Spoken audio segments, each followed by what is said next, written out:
Election کے ساتھی جنہوں نے ہماری آواز کو پوری دنیا میں پہنچایا، میں نے آیتی محبت کے ساتھ گزارش کروں گا محترم جناب محمد اسامہ زاہد صاحب آپ تشریف لائیں اور اظہار خیال فرمائیں۔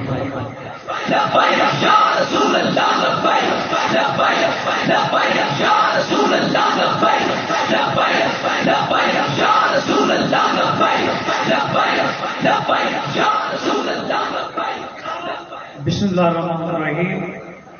ختم نبوت کا معاملہ کسی سیاسی جماعت کا یا کسی مخصوص طبقے کا نہیں ہے، بلکہ تمام غیرت اسلامی رکھنے والے تمام مسلمانوں کا مسئلہ ہے۔ میں بطور صحافی یہاں پہ موجود نہیں ہوں، میں بطور مسلمان یہاں پہ موجود ہوں۔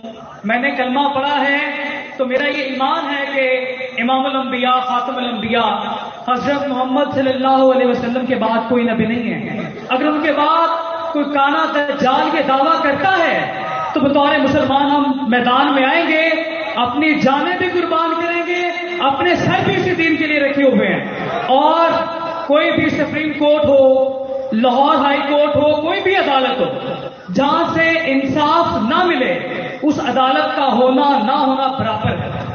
اور آخر میں صرف ایک پیغام میں براہ راست chief of army staff general Syed Asim Munir Shah صاحب کے لیے، آپ سید ہیں، ہمارے ایرانے کا مسئلہ ہے، آپ کے گھرانے کا مسئلہ ہے، آپ کے نانا کے دین کا مسئلہ ہے۔ آپ کا ابھی تک کوئی بیان اس حوالے سے ہم نے نہیں دیکھا، آپ کے بیان کا انتظار رہے گا۔ بطور صحافی، بطور مسلمان ہم میدان عمل میں کھڑے ہیں، اس کے لیے کوئی بھی لیڈر بن کے آئے گا ہم اس کے سپاہی بن کے انشاءاللہ نکلیں گے۔